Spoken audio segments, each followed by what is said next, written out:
కుంభం వారికి గనక చూసుకున్నట్లయితే ప్రస్తుతం మీకు గురువు పంచమ స్థానంలో వక్రత్యాగం జరుగుతుంది 11 మార్చి నుంచి. ఈ వక్రత్యాగము 11 మార్చి నుంచి జూన్ 1వ తేదీ వరకు పంచమంలో ఉంటూ జరుగుతుంది. దాని తర్వాత 6వ స్థానంలోకి వస్తాడు. సో ఇక్కడ 5వ స్థానంలో ఉన్నప్పుడు ఇచ్చే ఫలితాలు, 6వ స్థానంలో ఉండేటువంటి ఫలితాలు ఏం జరగనున్నాయి, ఏ విషయాల పట్ల మీరు జాగ్రత్తగా ఉండాలి, ఏ దేవతారాధన చేసుకోవాలి అనేటువంటి అంశాలు చెప్తుంది. నేనైనప్పటికీ చెప్పిస్తుంది సాక్షాత్ లలిత అమ్మవారిగా భావిస్తూ, ప్రధానంగా ఇక్కడ మీకు ఎప్పుడైతే రాశిలో రాహు ఉన్నాడో, ఈ రాహు కొంత ఇమాజినేషన్ ని ఏదో జరిగిపోద్ది అనుకోవడం, లేకపోతే ఏదో బ్లాక్ మ్యాజిక్స్ లాంటివి జరగడం, ఏదో గాలి దూరి తగలడం లాంటివి ఇస్తూ ఉంటాడు రాహు. కాబట్టి మీరు ఏం చేస్తారంటే ఉదయం నిద్రలో ఇచ్చిన వెంటనే ఒక్కసారి మనస్ఫూర్తిగా దుర్గా అమ్మవారిని స్మరించండి, ఖచ్చితంగా బాగుంటుంది. దాంతోపాటు మీకు కొంచెం ఏలినాటి శని కూడా నడుస్తుంది. అయితే ఈ ఏలినాటి శని 2వ స్థానంలో శని ఉన్నప్పుడు దాని ప్రభావం ఎప్పటి నుంచి తగ్గుతుందో కూడా చెప్తాను. అయితే ఈ వక్రత్యాగం అవ్వడం మూలంగా మార్చి 11వ తేదీ నుంచి ఎవరైతే సంతానం కోసం ప్రయత్నం చేస్తుంటారో ఆ యొక్క ప్రయత్నము ఖచ్చితంగా సక్సెస్ అవుతుంది, అందులో ఎటువంటి సందేహం లేదు. మార్చి 11వ తేదీ నుంచి. అయితే మీరు ఏం చేయాలి, దత్తాత్రేయుడు నామ స్తోత్రం కానీ, లేకపోతే దిగంబర శ్రీ పాదవల్లభ దిగంబర అనే నామస్మరణ కానీ చేస్తూ ఉండండి. అయితే ఎప్పుడైతే గురువు 6వ స్థానంలోకి వస్తాడో, 6వ స్థానం అనేటువంటి జాబ్ సంబంధించిన స్థానము, అప్పులు సంబంధించిన స్థానము, డైలీ లైఫ్ సంబంధించిన స్థానం కాబట్టి అక్కడ ఎగ్జాల్టెడ్ అవుతున్నాడు. కాకపోతే శని రాహు ప్రభావంలో ఉన్నాడు కాబట్టి కొంచెం హెల్త్ ప్రధానంగా కాస్త జాగ్రత్తగా ఉండాలి. జాబ్స్ కోసం చేసే ప్రయత్నం ఫలిస్తుంది. కర్కాటకం వారికి ఉద్యోగ అవకాశాలు కూడా ఖచ్చితంగా మీకు రావడం జరుగుతుంది, అందులో ఎటువంటి సందేహం లేదు. అలాగే మరొక విషయం ఏంటంటే ఇక్కడ గమనించినట్లయితే 2వ స్థానంలో ఎప్పుడైతే శని ఉన్నాడో, ఈ శని యొక్క ప్రభావం ఏదైతే ఉందో కాస్త ఇక్కడ ఏంటంటే కొంచెం కొన్ని పనులు గతంలో ఏవైతే మనీ రావట్లేదు, ఫైనాన్షియల్గా బాగా టైట్ ఉన్నాం అనుకునేటువంటి వారికి గురువు వక్రత్యాగం జరుగుతుంది. కాకపోతే వక్రత్యాగం తర్వాత ఎప్పుడైతే 6వ నెలలో 2వ తేదీ అంటే 2 జూన్ నుంచి 2026 సమయంలో మారుతున్నాడో, ఈ గురువు మీకు 2వ స్థానంలో ఏలినాటి శనిలో ఉండేటువంటి శనిని వీక్షిస్తాడు. ఇలా వీక్షించడం వల్ల కలిగే ఫలితాలు ఏమిటంటే లోన్స్ లభించడము, ఫైనాన్షియల్గా కొంతవరకు గ్రోత్ రావడము, ఇటువంటివన్నీ జరుగుతాయి.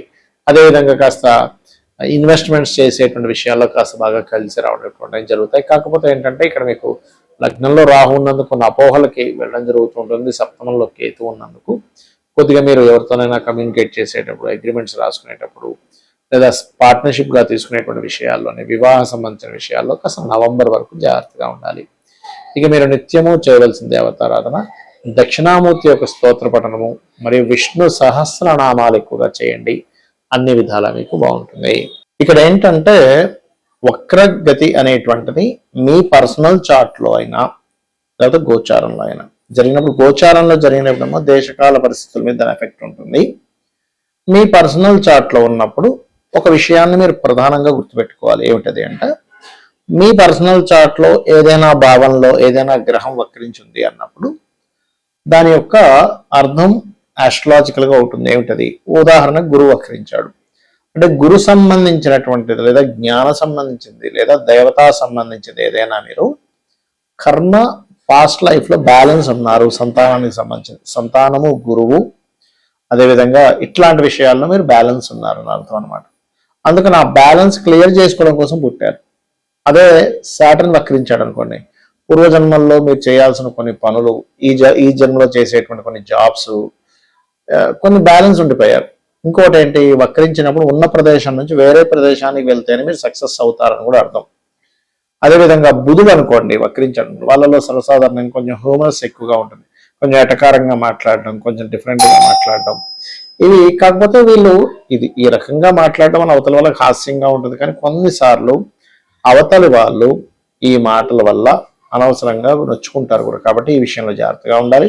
కొంచెం విద్యా సంబంధించినటువంటి విషయంలో కూడా ఇక్కడ ఏంటంటే కొంత మార్పులు ఇవన్నీ కూడా చూపిస్తుంటాయి బుధుడు వల్ల. అండ్ అలాగే ఇక్కడ మరొక విషయం ఏంటంటే శుక్రుడు వక్రించాడు అనుకోండి, అంటే జీవిత భాగస్వామి లేదా వివాహ సంబంధించిన విషయాలు మిస్ అవ్వడం, లేదా మీ యొక్క జీవితంలో లేడీస్ ఎవరైతే ఉంటారో వాళ్ళ వల్ల కొన్ని విషయాలు మిస్ అవ్వడం, లేదా వాళ్ళు మిస్ అవ్వడం అనేది జరుగుతుంటుందని మీరు అర్థం చేసుకోవాలి. అదేవిధంగా రాహుకేతువులు ఎప్పుడైతే వక్రించే ఉంటారు, రవిచంద్రులు అయితే ఎప్పుడు వక్రగతిలోకి వెళ్ళరు. కాబట్టి ఇక్కడ మనకేమిటి, కుజుడు వక్రించాడు అనుకోండి, ఉదాహరణకి కుజుడు వక్రిస్తే కొన్ని ల్యాండ్స్ విషయంలో మిస్ అవుతారని కూడా అర్థం. అయితే ఇక్కడ ఈ మిస్ అవుతారా పొందుతారా అని కూడా ఉంటుంది ఒక్కోసారి వక్రించినప్పుడు. అదేమిటి అంటే మీకు ఏ గ్రహం అయితే వక్రించిందో ఆ వక్రించిన దగ్గర పడినటువంటి పోర్ట్ఫోలియో అది ఏ రాశిలో వక్రించింది, ఏ నక్షత్రంలో ఉండగా వక్రించింది, ఆ వక్రించిన గ్రహం వెనక్కి వెళ్ళినప్పుడు, అంటే ఉదాహరణకి మేషంలో ఒక గ్రహం వక్రించింది అనుకోండి, అది మీనంలోకి దాని ప్రభావం చూపిస్తూ ఉంటుంది. అలా ఒక్కొక్కసారి వృషభంలోకి వెళ్ళిపోయిన గ్రహం మేషంలోకి వక్రించుకుంటూ వస్తుంది. అప్పుడు దాన్ని మీరు మీనంలోకి వెళ్తున్నట్టుగా తీసుకోకూడదు, మేషంలో ఉన్నట్టుగా తీసుకోవాలి. ఇది ప్రధానంగా మీరు చూసుకోవాలి, గుర్తుపెట్టుకోండి. అలాగే మరొక విషయం ఏంటంటే ఇక్కడ చూసుకున్నట్లయితే ప్రధానంగా ఈ వక్రగతి సంబంధించినటువంటి విషయంలో ఈ జాగ్రత్తలు తీసుకుంటూ ఇక్కడ కొన్ని వక్రగతుల వల్ల మంచి కూడా జరుగుతుంది. ఇప్పుడు ఆ వక్రించిన గ్రహం యొక్క వెనక రాశుల్లో శుభగ్రహాలు ఉన్నప్పుడు మంచి కూడా జరుగుతుంది. అయితే ఈసారి ఈ సంవత్సరానికి గురువు అధిపతి రాజయ్యాడు కాబట్టి, మంత్రి కుజుడయ్యాడు కాబట్టి ఈ వక్రత్యాగము వలన మరింత ఈ యుద్ధ సంబంధించినవి మరింత పెరుగుతాయి, విపరీతంగా పెరుగుతాయి అనమాట. అసలు మనం ఊహించలేము బాబా ఏమిటి అసలు ఇంత విపరీతంగా పెరుగుతున్నాయని. షేర్ మార్కెట్ క్రాషెస్ అవ్వడము, లేకపోతే మనకి ఈ హిందూ సంబంధించిన దాంట్లో ఉండే వాళ్ళకి అసలు ఎక్కువ గొడవలు పెట్టుకోవడము, అండ్ అదేవిధంగా ఈ ముఖ్యంగా వక్రగతి తొలగినందుకు కాస్త ఈ యుద్ధంలో విమానాల యొక్క సంఖ్య విపరీతంగా నష్టపోవడం ప్రతి దేశము. ముఖ్యంగా అది కాకుండా రాబోయేది కూడా పరాభవనామ సంవత్సరం కాబట్టి ఎక్కువ దేశాలు వాళ్ళ సంపదలను ఈ రూపంగా పోగొట్టుకుని పరాభవం పొందుతూ ఉంటారు అనేటువంటిది కూడా పర్ఫెక్ట్గా ఇక్కడ మనకు చూపిస్తుంది. కాబట్టి వీలైనంత మట్టుకు నేను చెప్పే సజెషన్స్ ఏమిటి అంటే కొన్ని ఆన్లైన్తో సంబంధం లేకుండా ఉండే యాప్స్ ఉంటాయి, డైరెక్షన్ చూపించేవనుకోండి, లేకపోతే ఎటువంటి పరిస్థితులు ఎలా ఉండాలనేటువంటివి కొన్ని యాప్స్ ఉంటాయి. అటువంటి యాప్స్ ఒకటి, ఇంట్లో కనీసం నెల రోజులకు సరిపోయే అంత ధనాన్ని, ఉప్పుల్ని పప్పుల్ని జాగ్రత్త చేసి పెట్టుకోండి. అదేవిధంగా కాస్త కార్లో కూడా కాస్త ఎప్పుడు కూడా కొంత ఫ్యూల్ ఉండేలా చూసుకోండి. ఎందుకంటే ఫ్యూల్కి కొంచెం ఈ ప్రైజెస్లో కూడా కొంచెం అప్ అండ్ డౌన్స్ కూడా బాగా పెరుగుతాయి గురువు వక్రగతి పోయినప్పటి నుంచి. ఈ బంగారం కానీ ఇట్లాంటి కొన్ని లోహాల యొక్క ఇది పెరగడం. అదేవిధంగా ఈ సంవత్సరం బుధుడు యొక్క రాశుల్లో గురువు వక్రత్యాగంతో ఈ యొక్క సంవత్సరం ప్రారంభం అవుతుంది కాబట్టి జన నష్టం అధికంగా ఉండడం యుద్ధాల వల్ల, పప్పుల రేట్లు విపరీతంగా పెరగడం జరుగుతాయి. కాబట్టి ఇవన్నిటిని పర్ఫెక్ట్గా ప్లాన్ చేసుకోండి. వీలైనంత మటుకు చండీ పారాయణం చేయడము, చండీ వినడము, అలాగే మీరు వీలైనంత మటుకు విష్ణు సహస్రనామాలు వినడం.